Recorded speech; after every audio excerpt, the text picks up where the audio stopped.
আসসালামু আলাইকুম, কেমন আছেন সবাই? আশা করি অনেক ভালো। আমি আলহামদুলিল্লাহ আপনাদের দোয়ায় অনেক ভালো। বন্ধুরা, আজকে আমরা একদম করোনা ভাইরাস নিয়ে কিছু কথা বলবো। করোনা ভাইরাসের উপসর্গ দেখা দিলে কি করবেন, মোটামুটি একটা কমপ্লিট গাইডলাইন দেওয়ার চেষ্টা করব। আমরা চেষ্টা করবো যেন ঘরে আপনার নিজের বাসায় বসে আপনি গাইডলাইনগুলো ফলো করতে পারেন। আমরা আগে দেখি যে নর্মালি কী কী উপসর্গ দেখা দেয়।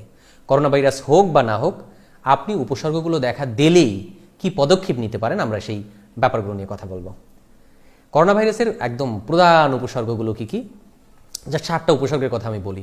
শুকনো কাশি, জ্বর, হাঁচি, নাক দিয়ে সর্দি পড়া, গলা ব্যথা, মাথা ব্যথা, তারপরে ইদানিং তো হচ্ছে একদম মুখের স্বাদ নষ্ট হয়ে যাওয়া, গন্ধ না পাওয়া, ডায়রিয়া। যদি এমন হয়, আমি চাই যে আপনি দ্রুত আপনার পাশের যে সরকারি হাসপাতাল আছে সরকারি হাসপাতালে যোগাযোগ করুন, টেস্ট করুন। কিন্তু ঘরে বসে আপনি কি করতে পারেন প্রাথমিকভাবে সেই পরামর্শ পাবেন আমার, মোটামুটি একদম কমপ্লিট একটা পরামর্শ পাবেন আমার এই ভিডিও থেকে।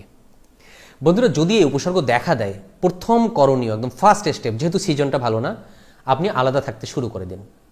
সেটা যদি করোনা নাও হয় তবুও, যেহেতু আপনি পরীক্ষা করেননি, টেস্ট করেননি, যদি করোনা হয় তাহলে আপনার অজান্তে আপনি যদি আলাদা না থাকেন, আপনার প্রিয়জন, আপনার পরিজন যারা আছে তাদেরকে আপনি সংক্রমিত করে ফেলতে পারেন। চিন্তার কিছু নেই। গবেষণা, বর্তমান অবস্থা, সময়, বর্তমান পরিপ্রেক্ষিতে আমরা সবাই জানি যে এই রোগ হওয়ার, যাদের করোনা হয়েও গেছে, 80% বেশিরভাগ ক্ষেত্রেই চিকিৎসার জন্য তার হাসপাতালে যাওয়ার প্রয়োজনই হয় নাই। 81% করোনা রোগী ঘরে চিকিৎসা নিয়ে তারা সুস্থ হয়েছেন। এ কথাটা আমার না, এটা হচ্ছে centre for disease control and prevention, সিডিসির 20 মে 2020 সালের একটা রিপোর্ট। প্রথমেই মনে রাখতে হবে, করোনা ভাইরাসের সংক্রমণের কিন্তু সুনির্দিষ্ট কোনো চিকিৎসা নেই। এখানে সিমটম অনুযায়ী ডাক্তার যেভাবে চিকিৎসা দেবেন আপনার সেই চিকিৎসাই মেনে চলতে হবে। যদি রোগ হয়, যদি সিমটম দেখা দেয়, আপনি কি খাবেন কি খাবেন না সেই বিষয়টি নিয়ে আমরা কিছুটা কথা বলি। প্রথমেই খেতে হবে একদম টাটকা, পর্যাপ্ত পুষ্টিকর খাবার। প্রচুর শাকসবজি, ফলমূল খাবেন। বর্তমানে যে সিজনাল ফলগুলো আছে এই ফল খাবেন। এখন আম পাওয়া যায়, একটা আম আছে কাঁচা, পাকা, টক, ভালো, বেশ ভালো। সাথে খেতে হবে ভিটামিন ডি সমৃদ্ধ খাবার, একদম জরুরি। কারণ ভিটামিন ডি ভাইরাস ও ক্ষতিকর ব্যাকটেরিয়াকে নির্মূলে শক্তিশালী ভূমিকা রাখে। করোনা তো ভাইরাস, কিন্তু ভিটামিন ডি শুধু ভাইরাসের জন্য কাজ করে না, ব্যাকটেরিয়ার জন্যও কাজ করে। গরুর দুধ, গরুর কলিজা, কড লিভার অয়েল, দই, পনির, মাখন, টুনা মাছ, মাশরুম ইত্যাদি খাবারে কিন্তু ভিটামিন ডি পাওয়া যায়। এছাড়া সূর্যের রোদের মধ্যে আপনি এই ভিটামিন ডি পেতে পারেন। এই জন্য সুস্থ অবস্থায় প্রতিদিন উচিত কি একটু রোদের মধ্যে বসে থাকা। আর একটা ইম্পর্টেন্ট, খুব গুরুত্বপূর্ণ খাবার হচ্ছে ভিটামিন সি। একদম ফ্লুর বিরুদ্ধে সবচেয়ে বেশি কার্যকর ভূমিকা রাখে। অনেকগুলো কার্যকর ভূমিকা রাখে, এর ভিতরে ভিটামিন সিও একটা। তাই মৌসুমি ফল, টক ফল যেগুলো আছে এগুলো খাবেন, আপনার পেঁপে খাবেন। সবচেয়ে ভালো উৎস, ভালো সোর্স হচ্ছে লেবু। লেবু একদম হাতের নাগালে পাওয়া যায়। লেবু আছে, জাম্বুরা আছে, এগুলো খুব ভালো একটা উৎস। কিন্তু মাথায় রাখবেন যে ভিটামিন সি কিন্তু আমাদের শরীর মজুত করে রাখে না, মজুত থাকে না। তাই এই খাবারগুলো পর্যাপ্ত পরিমাণে প্রতিদিন খাবেন। আর ভিটামিন সি অনেক সময় গরমে নষ্ট হয়ে যায়, এই জন্য গরম পানির সাথে মেলাবেন না। রান্না করা খাবারে ভিটামিন সি পাবেন না। আর দিনে প্রচুর পানি খাবেন। তাহলে প্রচুর পানি মানে কতটুকু? দিনে 2 থেকে 3 লিটার পানি। আর তরল বিভিন্ন ফলের জুস করে খেতে পারেন, এগুলো খাবেন। চিনি একদম বাদ, শুধু চিনি না, চিনিযুক্ত খাবারও বাদ। কারণ কি? কারণ যে কোনো প্যাথোজেন বা রোগ সংক্রামক যে জীবাণু আছে এটা এই চিনির কারণে বৃদ্ধি পায়। একদম বাদ। সাথে বাদ দিবেন ফাস্ট ফুড, প্রসেস ফুড, কেমিক্যালযুক্ত খাবার, আইসক্রিম সহ সকল ঠান্ডা খাবার, এমনকি ঠান্ডা পানিও খাবেন না এই সময়। আর ধূমপান, মাদক, তামাক যারা সেবন করেন একদম বাদ, কারণ ধূমপায়ীদের সমস্যা বেশি হচ্ছে। সাথে নিয়মিত কালোজিরা, মধুর মিশ্রণ খাবেন। আমরা যে কাজটা করি, আমি যে কাজটা করি পার্সোনালি, তা হচ্ছে কালোজিরাকে বেটে পেস্ট করে ফেলি, এর ভিতরে মধু মিশিয়ে দিই। কতটুকু মধু মিশাই? যেন মোটামুটি একটু স্যামিসলিড হয়। এটা খেতে হবে দিনে 2 বেলা, সকালে 1 চা চামচ, রাতে 1 চা চামচ। মধু প্রসঙ্গে আল্লাহ সুবহানাহু ওয়া তাআলা সূরা নাহলের 69 নম্বর আয়াতে বলেছে যে মৌমাছির উদর থেকে নিঃসৃত হয় বর্ণিল পানীয়, এতে মানুষের জন্য রয়েছে নিরাময়। আল্লাহ নিজে বলছেন নিরাময়। হাদিসে আছে, তিরমিজি শরীফের হাদিস, যে তোমরা এই কালোজিরা ব্যবহার করবে, কারণ এতে মৃত্যু ব্যতীত সব রোগের প্রতিষেধক আছে। কত গুরুত্বপূর্ণ কথা। তাই আমরা কি করব? মধু কালোজিরার মিশ্রণটা আমরা খাবো। যাদের গ্যাসের সমস্যা আছে, কালোজিরা অনেক সময় হাইপার অ্যাসিডিটিকে বাড়ায়, একটু সাবধান থাকবো। মধু ডায়াবেটিস রোগীদের জন্য আমরা নিষেধ করি। এটা আমার মানে এটা যে আমি এমনি কথার কথা বললাম বা কুরআন হাদিসের রেফারেন্স দিলাম, বিষয়টা কিন্তু এরকম না। আপনাদের একটা ঘটনা মনে আছে মনে হয় যে একটা বাস্তব প্রমাণ বলি, যে নাইজেরিয়ার ও রাজ্যের গভর্নর সেই ম্যাকেন্দি, আপনারা পেপারে পড়েছেন, উনি করোনায় যখন আক্রান্ত হয় তখন তার চিকিৎসক পরামর্শ দিয়েছিলেন, প্রথম দিকে যখন অনেক ভয়ঙ্কর, সবাই ভয় পাচ্ছি আমরা, পিপি পরে একদম মানে ঘর থেকে বের হয়ে নাই, তখনকারের অবস্থা। এই মানসিক টেনশন যখন বেশি থাকে তখন কিন্তু মানুষের রোগ প্রতিরোধ ক্ষমতা কম থাকে, ঠিক তখনকারের সমস্যা। তিনি এই মধুর মিশ্রণ সেবন করে 15 দিনে পুরোপুরি সুস্থ হয়ে উঠছিলেন। সাধারণ খুসখুসে কাশি দিয়েই শুরু হয় করোনা, আর সংক্রমণের একটা পর্যায়ে গিয়ে আক্রান্ত হয় ফুসফুসে। করোনা হোক বা না হোক এটা চিন্তা করার দরকার নেই।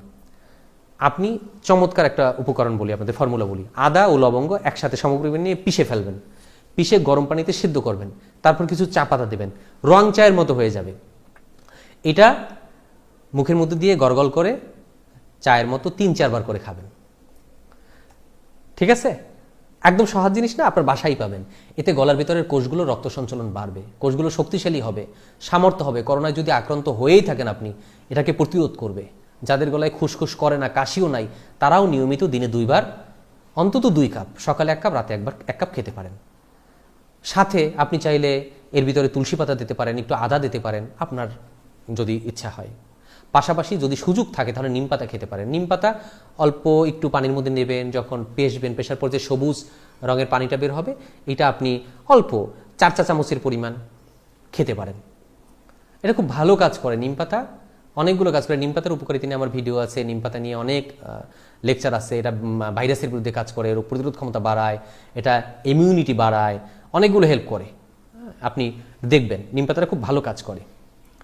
এবার আসি যে আপনার যদি আপনার করোনা হয়ে যায় তখন কি পরিষ্কার পরিচ্ছন্নতা অবলম্বন করবেন। যদি আপনি অনেক জানেন, বারবার একটা কথা বলার উদ্দেশ্য যাতে আপনার মাথায় এটা ঢুকে যায়। পরিষ্কার পরিচ্ছন্নতা একটা ইম্পর্টেন্ট। ঘন ঘন হাত ধোয়ার অভ্যাস করবেন, সাবান পানি দিয়ে কমপক্ষে 20 সেকেন্ড ভালোভাবে কসলে ধুইবেন। পোশাক আশাক যা আছে সব পরিষ্কার করবেন, হাতের কাছে এক বা একাধিক রুমাল রাখবেন, নাক মুখ ঢেকে হাঁচি দিবেন। যে কক্ষে আপনি আইসোলেশনে থাকবেন সেখানে যদি নোংরা সাথে থাকে তাহলে অবশ্যই ওই রুমে থাকবেন না, যেন নোংরা সাথে না হয়। পর্যাপ্ত আলো বাতাস চলাচল হয়। পৃথক টয়লেট ব্যবহার করবেন, পরিষ্কার পরিচ্ছন্ন রাখবেন। পৃথক অন্যদের চেয়ে বালিশ থালা বাসন ব্যবহার করবেন, এবং নিজের মানসিক স্বাস্থ্যের দিকে অবশ্যই খেয়াল রাখতে হবে। এটা সবচেয়ে গুরুত্বপূর্ণ। খেয়াল রাখুন, ভাইরাসকে মনের মধ্যে পেয়ে বসতে দেবেন না। হ্যাঁ, কারণ ভাইরাস পেয়ে বসলে যে কোনো ভাইরাসই আপনার জন্য ক্ষতির কারণ হবে, এমনকি প্রাণঘাতী হয়ে উঠতে পারে এই মনের ভাইরাস। আমরা একটা কথা বলি, যারা আমার ভিডিও দেখেন অনেকে জানেন বা আমার পেশেন্টরাও জানেন, আমরা বলি যে বনের বাগে খায় না, মনের বাগে খায়। আপনাকে যেন মনের বাগে না খায়। হ্যাঁ, আমাদের শরীরের যে নিজস্ব রোগ প্রতিরোধ ব্যবস্থা আছে তার কাজ কিন্তু হলো চারপাশের ক্ষতিকর ব্যাকটেরিয়া ভাইরাস যা আছে সব ঠেকিয়ে দেওয়া এবং আক্রান্ত হলে তা নির্মূল করা। বিশ্ব স্বাস্থ্য সংস্থার একটি গবেষণায় দেখা গেছে, আমরা যখন মানসিক চাপ, উদ্বেগ, উৎকণ্ঠায় থাকি তখন আমাদের রোগ প্রতিরোধ ক্ষমতা কমে যায়। এবং যারা আগে থেকেই বিভিন্ন ক্রনিক ডিজিজে ভুগতেছে, যেমন হৃদরোগ আছে, কিডনির সমস্যা আছে, ডায়ালিসিস লাগতেছে, তাদের করোনা ভাইরাস যত না ক্ষতি করবে তার চেয়ে বেশি ক্ষতি করবে দুশ্চিন্তা, আতঙ্ক, এবং এর জন্য ভালো মূল্য দিতে হবে। তাই সবসময় করোনা ভাইরাস নিয়ে পড়ে থাকবেন না। ফেসবুক, সংবাদ মাধ্যম, করোনা বিষয়ক যে সকল লেখা চোখের সামনে আসতেছে, ভয়ঙ্কর লেখাগুলো একদম পড়ার দরকার নেই। আপনি ব্যস্ত থাকুন আপনার পছন্দের কোনো কাজ নিয়ে, পছন্দের শখ নিয়ে। আপনি সুন্দর বই পড়ুন, সাথে মেডিটেশন, যোগব্যায়াম, প্রাণায়াম বা দম চর্চা করতে পারেন। আমার কথা না, এগুলো হার্ভার্ড মেডিকেল স্কুলের একটা পরামর্শ, যেগুলো আমাদের মানসিক প্রশান্তি দান করে, আমাদের দুশ্চিন্তা কমাতে সাহায্য করে। নিয়মিত আপনি ব্রিদিং এক্সারসাইজ করতে পারেন, শ্বাস প্রশ্বাসের ব্যায়াম, আমরা হয়তো পরবর্তীতে ভিডিও দেব, এটা করতে পারেন। শ্বাসনালী আপনার ভাইরাস মোকাবেলার জন্য সাহায্য করবে। তবে শারীরিক দুর্বলতায় থাকলে কোনো ব্যায়াম করবেন না।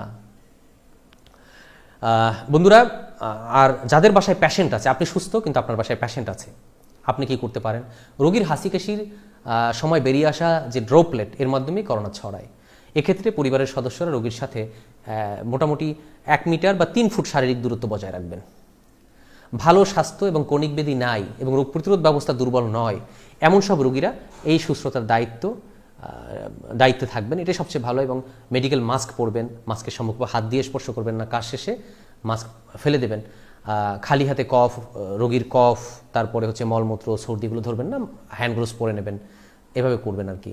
রোগীর জন্য অপরিহার্য যদি কিছু আপনার স্পর্শ করেন, তাহলে অবশ্যই কাজ শেষে মাছ গ্লাস ফেলে দেবেন, সাথে সাথে ভালোভাবে 20 সেকেন্ড ধরে পরিষ্কার করবেন।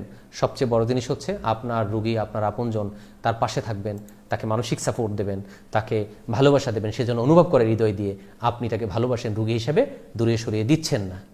বন্ধুরা, অনেক ভালোবাসা আপনাদের জন্য, যারা এতক্ষণ আমাদের সাথে ছিলেন। আশা করি এর পরের যে ভিডিওগুলো আসবে সকল ভিডিওতে আপনাদের আমরা সাথে পাবো। অনেক ভালো থাকবেন। আসসালামু আলাইকুম।